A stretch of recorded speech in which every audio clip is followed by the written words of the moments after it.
बहुत शोर मचता है कि कौन राष्ट्रवादी है कौन नहीं है। बल्कि आज जो भारत की सरकार है उसने तो एक तरीके ही बना लिया है कि अपने आप को राष्ट्रवादी मान के और जो भी उसके विरोध में बोले उसे देशद्रोही करार कर दो, राष्ट्र विरोधी करार कर दो और उस पर केस लगा दो। तो अब ये आवश्यक है कि हमारे देश की जनता, आम लोग, बुद्धिजीवी लोग सभी इस पे बहस करें कि राष्ट्रवाद वास्तव में है क्या। राष्ट्रवाद की अब जिस अवधारणा पे हम लोग अब बात करते हैं वो अवधारणा यूरोप में विकसित हुई जब यूरोप के छोटे छोटे राष्ट्रों ने अपना लड़ाई जारी करी। खास तौर से फर्स्ट इंसिडेंट के रूप में हम देखते हैं कि इटली में एक यूनिफिकेशन के लिए लड़ाई हुई। तो इटली के जो छोटे छोटे राज्य थे उन्हें मिलकर इटली का एकीकरण के लिए बाध्य होना पड़ा और इटली एक राष्ट्र राज्य बना। उधर इंग्लैंड में हम देखते हैं कि आयरलैंड के लोगों ने अपना मुक्ति संग्राम शुरू कर दिया और उन्होंने कहा कि हम आयरलैंड के लोग जो है इंग्लैंड में के जैसे नहीं है और हमें आयरलैंड स्वतंत्र चाहिए और बड़े त्याग किए उन्होंने। इसी की तरह जर्मनी का एक यूनिफिकेशन हुआ और जब बाद में तुर्की साम्राज्य के अंदर जो अलग अलग कल्चर के लोग थे, अलग अलग भाषाओं के लोग थे, उन्होंने उसके खिलाफ लड़ना जारी करा और फिर लास्ट में वो अलग हुए, जिसमें अरब है और कुछ ईसाई कंट्री भी है जैसे अर्मानिया वगैरह दूसरे। तो ये सारी चीज़ मिलके एक राष्ट्रवादी बात आई। अब राष्ट्रवाद में कुछ राष्ट्र ऐसे थे जो केवल भाषा के आधार पर बने थे। एक भाषा एक राष्ट्र की बात भी यहाँ यूरोप में कुछ दिखी। कुछ लोगों ने लड़ाई अपने धार्मिक आधार पे भी लड़ी थी, जैसे तुर्की साम्राज्य के अंदर क्रिश्चियन राष्ट्र के लिए, और कुछ लोगों ने अपने कल्चर के आधार पे, इटालियन संस्कृति और इटालियन इतिहास के आधार पे। तो राष्ट्रवाद के बहुत से घटक माने गए। उन घटकों में भाषा भी हो गई, संस्कृति भी हो गई, इतिहास भी हो गया, ज्योग्राफिकल भूखंड भी हो गया। और लेकिन इन सब के पीछे एक बात थी कि एक विशेष युग में लोगों ने आपस में मनोवैज्ञानिक एकता बनाई कि हम इटालियन हैं, हम जर्मनी के लोग हैं, हमें एक होना है। तो ये एकता की भावना जो आई, मनोवैज्ञानिक यूनिटी, इस यूनिटी ने राष्ट्र बनाए।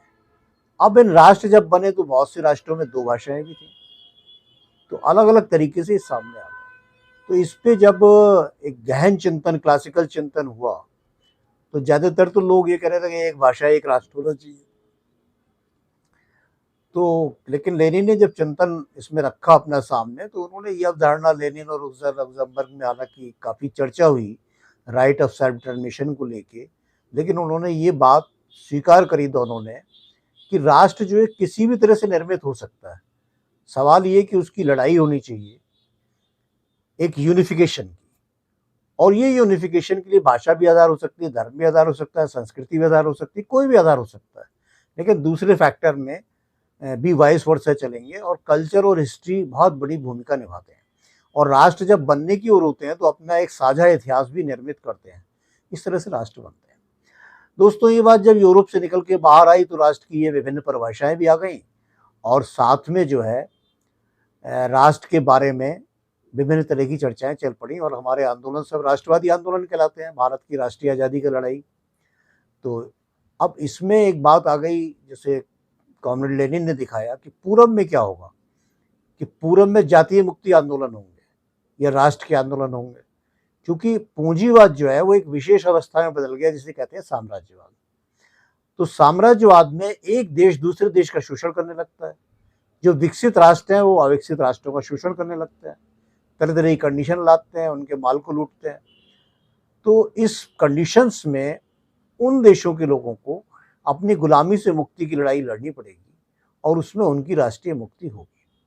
तो पूर्व में इस तरह के आंदोलन चलेंगे, ऐसा लेनिन ने उस समय सोचा था और बाद में ये सारे आंदोलन चले और सेकेंड वर्ल्ड वॉर में हमारे बहुत से देश दुनिया के आज़ाद हुए और उन्होंने अपने आप को एक राष्ट्र के रूप में स्वीकार करा। तो भारत एक राष्ट्र है। हालांकि भारत के बनते वक्त उसका विभाजन जो है पाकिस्तान के रूप में एक विभाजन करके भारत राष्ट्र की को तोड़ दिया गया, उसकी आत्मा को दुखी कर दिया गया। अब भारत राष्ट्र की विशेषता क्या है, भारत की एकता का आधार क्या था? तो पहले तो एक ज्योग्राफिकल भूखंड है जो एक तरफ हिमालय है और तीन तरफ समुद्र है, और हिमालय की घटती हुई श्रृंखलाएं जो बर्मा की पहाड़ियों तक मिलती हैं वो एक दायरा ऐसा है कि जिसमें भारत की एकता ऐतिहासिक आधार पर परिलक्षित होती है। इन जगहों पे जो भी धार्मिक आंदोलन चले, चाहे शैव के, वैष्णव के, या सूफियों का, या फिर जो है सन्यासियों का भक्ति काल चला, या उससे पहले भी जो चीज़ें चली, उसमें सभी जगह से एक तरफ से कोई बात उठती थी तो वो पूरे इस देश के अंदर घूमती थी। हमने अपना सांस्कृतिक तौर पे तीर्थाटन भी बनाए, तो ये था कि भाई इन सब जगह जाना है लोगों को, लोग जाते थे, धार्मिक यात्राएं करते थे, वो भी एक यूनिफिकेशन था। और हमने देखा कि भारत में अंग्रेजों के आने से पहले हमारी एक हिंदवी के रूप में एक भाषा विकसित हो गई थी, जो पूरे देश में बोली जाती थी। बात यहीं तक नहीं है, सम्राट अशोक ने जो शिलालेख लिखवाए, वो केवल उस इलाके में जहाँ भारत की सीमा थी, अफगानिस्तान में एक जगह लिखा हुआ मिला है खरोष्ठी लिपि में, बाकी सारे देश में ब्राह्मी लिपि में खुदे हुए मिले हैं, जिनकी भाषा मागध है, प्राकृत है। तो इससे साबित होता है कि अशोक के समय में भी सब लोग जो है प्राकृत भाषा को और मगध की भाषा को समझने लायक थे, या अशोक के दीर्घकालिक शासन काल में वो इस लायक बन गए कि जगह जगह इस तरह के लोग हो गए। ऐसे हमें जैनियों के ग्रंथों में मालूम पड़ता है कि वो अर्ध मागधी में, जो बनारस के आसपास की भाषा थी, उसमें उन्होंने तमिलनाडु से लेके कर्नाटक, कन्नड़ सब जगह जो है जाके अपना शिक्षा का कार्य किया। तो इसी कारण से हम देखते हैं कि जब संस्कृत का भी उत्कर्ष काल आया पतंजलि के बाद, गुप्त काल में, तो बाद में हम देखते हैं कि दक्षिण में जब भाषाओं का उत्कर्ष हो रहा था, कन्नड़, कर्नाटक, तमिल, तो उसमें सबसे पहले महाभारत के अनुवाद हुए, रामायण के अनुवाद हुए।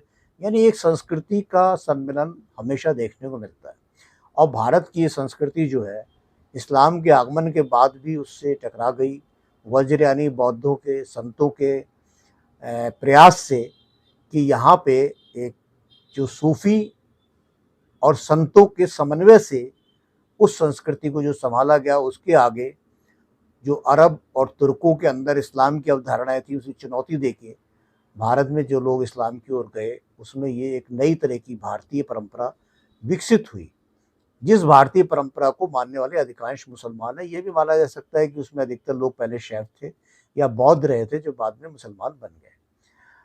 तो अब भारतीय संस्कृति सूफी साहित्य काल में, सूफियों और भक्ति काल में ये जो है एक स्वरूप ले ली थी अंग्रेजों के आने से पहले। उसके बाद इस स्वरूप के दर्शन हमें भारत में जो अंग्रेजों द्वारा फूट डालो राज करो के आधार पे विभिन्न हिस्सों में हमें बांटा गया, अलग अलग तरीके से दिखाया गया। कभी उत्तर दक्षिण की बात, कभी दलित सवर्ण की बात, कभी प्रजातीयवाद की बात, ये सब बातें आज इस इलेक्शन में भी उठाई हैं, इसलिए ज़रूरी है कि इन्हें भी हम समझें। इन सब बांटने के बावजूद भारत का राष्ट्रीय आंदोलन इन सब बाधाओं को पार करते हुए उभरा, और कांग्रेस जो है उस राष्ट्रीय आंदोलन का एक प्रतीक बन गई, और जिसके अंदर पूरे देश के लोग समा गए, और उसने राष्ट्रीय आज़ादी प्राप्त करी, और भारत के संविधान में भारत को एक राष्ट्र के रूप में घोषित करा गया।